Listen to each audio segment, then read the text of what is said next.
آپ کیسی ہیں؟ اللہ کا شکر. اچھا عائشہ، آج کل ہم دیکھتے ہیں کہ بچیوں میں بھی اور ٹین ایجرز میں بھی بڑی جلدی جو ہے نا ہارمونل امبیلنس اور یہ سارے مسائل ہوتے ہیں، اور پی سی اوز تو بہت زیادہ کامن ہے. تو سب سے پہلے تو بتائیں کہ اس کی سب سے میجر وجہ کیا ہے؟ اچھا، P C Os basically hormonal imbalance میں بہت ساری، اور ایک یہ وائڈ ٹرم ہے، ہیوج براڈ ٹرم ہے ہارمونل امبیلنس، جو مردوں میں بھی ہو سکتا ہے، خواتین میں بھی ہو سکتا ہے. بالکل ایسے ہی ہے. پی سی اوز جس طرح ایک ایگزامپل ہے یا ایک ون آف دا تھنگس ہے. اینڈوکرائن کا یہ ایک مطلب یہ جو سارا سسٹم ہے اینڈوکرائن اس کو ہم کہتے ہیں کہ اینڈوکرائن سسٹم، جس میں بہت سارے گلینڈز، ایک مثال ہے جیسے پیچوٹری گلینڈ یا ہائپوتھیلمس، یہ کچھ ہارمونس سیکریٹ کرتے ہیں، ٹھیک ہے. اور پی سی اوز اس کا ایک رزلٹ ہے، یا آپ کہہ لیں کہ اینڈ پروڈکٹ ہے. خواتین میں جیسے کچھ ہارمونز ہوتے ہیں جس میں oestrogen, progesterone, testosterone. Testosterone basically male hormone ہے لیکن فیمیلز میں بھی پایا جاتا ہے، ٹھیک ہے. بالکل. سو کچھ گلینڈس ہیں باڈی کے، جس طرح آپ نے اکثر جب ہم خواتین میں دیکھتے ہیں تو ان کو کہا جاتا ہے کہ ایک پروفائل کرا کر لے کر آئیں، یا نیوٹریشنسٹ، گائنوکالوجسٹ، جنرل فزیشین، اینڈوکرینالوجسٹ. یہ ایک پوری ٹیم ہے ڈاکٹرز کی جن کو کام کرنا چاہیے.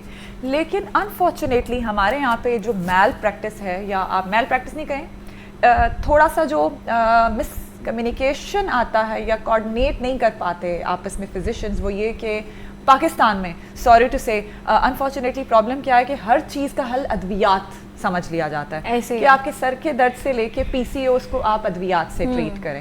یہ پاکستان کے علاوہ بھی ہوگا کہیں، لیکن میرے پاس چونکہ میں کلینکل ڈائٹیشین ہوں، میرے پاس اکثر بچیاں، خواتین آتی ہیں کیا مسئلہ لے کے اینڈ پہ کہ جی گائنوکالوجسٹ نے کہا ہے کہ اپنا وزن کم کروا کر لے کر آؤ.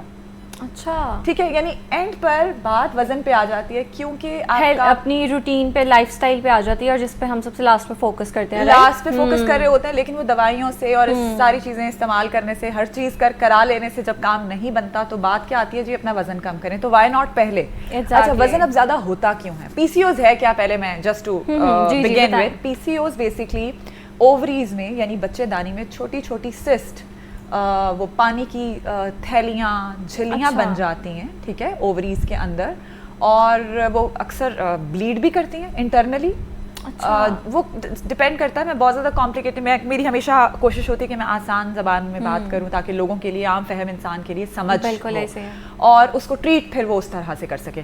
تو وہ اس میں وہ جو جھلیاں بنتی ہیں، تھیلیاں یا سسٹ بن جاتی ہیں، وہ اکثر بلیڈ بھی کرتی ہیں، وہ بلیڈ نہیں بھی کرتی. ایٹ ٹائمز ایسا بھی ہو جاتا ہے، خدا نہ خواستہ کہ وہ بینن سے میلگننسی کی طرف بھی چلی جاتی ہیں اگر وہ انٹریٹیبل رہیں یا انٹریٹڈ رہیں. تو اس کی تشخیص یعنی ڈائگنوسس سے لے کے ٹریٹمنٹ، دیکھیں ٹائملی ڈائگنوسس نہیں ہوگا تو علاج ٹائملی نہیں ہوگا، علاج ٹائملی نہیں ہوگا تو آف کورس وہ چیز ڈیلے ہو جائے گی. اب پروگنوسس یا اس کے سمٹمس کیا ہوتے ہیں پی سی اوز میں؟ پی سی اوز میں کیا ہوتا ہے کہ پیریڈز ڈیلے ہو جاتے ہیں بچیوں میں، سائیکل ڈیلے ہو جاتا ہے. جیسے ایوریج یا آئیڈیل سائیکل ہوتا ہے 20 سے 25 دن یا میکسیمم 30 دن تک کا، which can go up to 35 days. مگر اس سے زیادہ ڈیلے کا مطلب ہے جیسے 35، 36، 37 آنورڈس 40 دن پیریڈز نہیں ہو رہے. اکثر آپ کو ایسی خواتین بھی دیکھنے کو ملیں گی جن کو مہینہ، 2، 3، 4، 6 پیریڈز نہیں ہوتے. سو اٹ سیلف ایک یہ سائن ہو گیا، ٹھیک ہے. پھر سستی رہتی ہے. پھر ایک اور چیز ہے جو تھرڈ جنریشن جسے ہم بولتے ہیں T S H, thyroid stimulating hormone, hypothyroid ہو جاتا ہے یا ہائپر تھائرائڈ.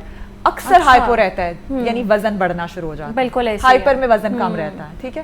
تو بلوٹنگ بھی بہت زیادہ رہتی ہے، وہ پھر سمپٹمز فیشل ہیئر بھی.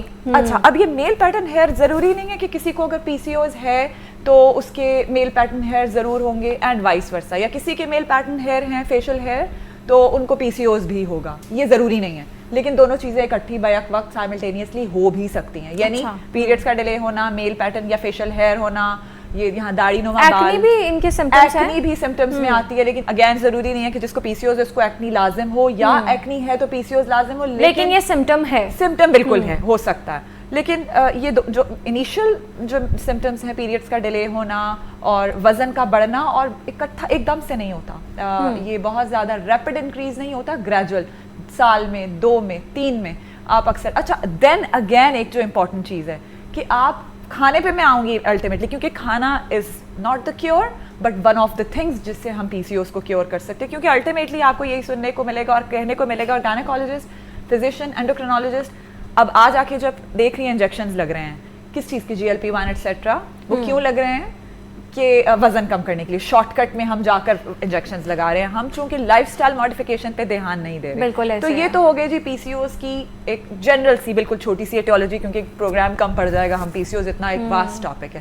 اب ہم آ جاتے ہیں کہ جی اس کو کیا چیزیں ایسی, کون سی ایسی چیزیں ہیں جن کو ہم علامات کو پہلے ایڈریس کریں گے. ٹھیک ہے, ادویات پہ آپ ضرور جائیں, again just to you know, یہ کوئی وہ ڈسکلیمر نہیں ہے کہ اپنے ادویات پہ جانا ہی نہیں ہے, ادویات پہ آپ بالکل جائیں گے اپنے گائنیکالوجسٹ سے, اینڈوکرینالوجسٹ سے, یا جو بھی ایک ٹیم مل کے کام کر رہی ہوتی ہے. کیونکہ جب میں کام کرتی ہوں, آف کورس میں جب تک گائنیکالوجسٹ سے کنسلٹ نہیں کرتی, کیونکہ الٹرا ساؤنڈس کرتی ہیں وہ, ریڈیولوجسٹ سے کنسلٹ نہیں کرتی, جنرل فزیشین سے کنسلٹ نہیں کرتی, میں مطلب نہیں, میرا یہ اپنا طریقہ ہے. لیکن آپ کو دیکھیں as a victim, as a patient, as a person, اگر آپ اس چیز کا شکار ہیں, آپ نے اپنی عقل استعمال کرنی ہے. آپ نے نیوٹریشنسٹ کے پاس جانا ہے, ڈائٹیشین کے پاس جا کے اپنا سب سے پہلے بنوانا ہے ڈائٹ پلان, جو کہ کسٹمائزڈ ہوگا.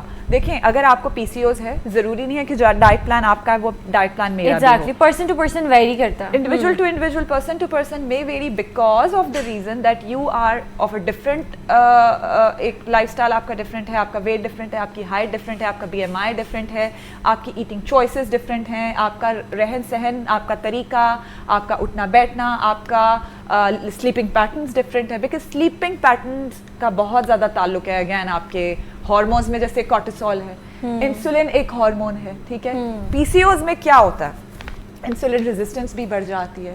انسولن ریزسٹنس جب بڑھتی ہے تو آپ نے اکثر دیکھا ہوگا, یا گائنیکالوجسٹ سجیسٹ کر رہی ہوتی ہیں کہ یہ فلاں فلاں میٹفارمن یا جو بھی فار دیٹ میٹر, اب یہ میری ٹرم نہیں ہے, جو جنیرک نیم ہے, کہ اپنی گلوکوز کو لیول کو مینٹین کرنے کے لیے, کیونکہ انسولن ریگولیٹ کرتا ہے گلوکوز کو, ہارمون ہے نا, ہارمونل امبیلنس کی بات ہو رہی ہے, تو گلوکوز ریگولیٹ کرتا ہے بلڈ شوگر لیولس کو. اکثر انسولن ریزسٹنس, ڈائبٹیز نہیں ہو جاتی لیکن انسولن ریزسٹنس بڑھ جاتی ہے پی سی او ڈی یا پی سی اوز میں. اب انسولن ریزسٹنس کا بڑھنے کا مطلب یہ ہے کہ آپ کو ڈائبٹیز ہونے کے چانسز زیادہ ہیں. اچھا, اگر خدا نخواستہ آپ کی جینز میں ڈائبٹیز ہے, مدر کو, فادر کو, یعنی میٹرنلی پیٹرنلی ڈائبٹیز اف دیر از, تو آپ کو 90% سے زیادہ چانسز ہیں کہ آپ کو ڈائبٹیز ہوگی. اب کیوں ہوگی, پی سی اوز ہے, سب سے پہلے جینیٹک ہے. ٹھیک ہے, بالکل. پھر پی سی اوز ہے آپ کو, پھر آپ کا وزن بڑھ رہا ہے, آپ ہائپو تھائرائڈزم میں جا رہے ہیں, ایٹنگ ہیبٹس آپ کی خراب ہے, لائف اسٹائل ٹوٹلی تباہ ہوا ہے, صبح آپ پورا دن سوتے ہیں, رات پوری جاگتے ہیں, کارٹیسول آپ کا تباہ ہوا ہے, اسٹریس آپ کو ہے, ڈپریشن کی طرف آپ جا رہے ہیں, تو کمیولیٹو یہ ساری چیزیں پھر ایک آپ کو افیکٹ کرنا شروع کر دیتی ہیں.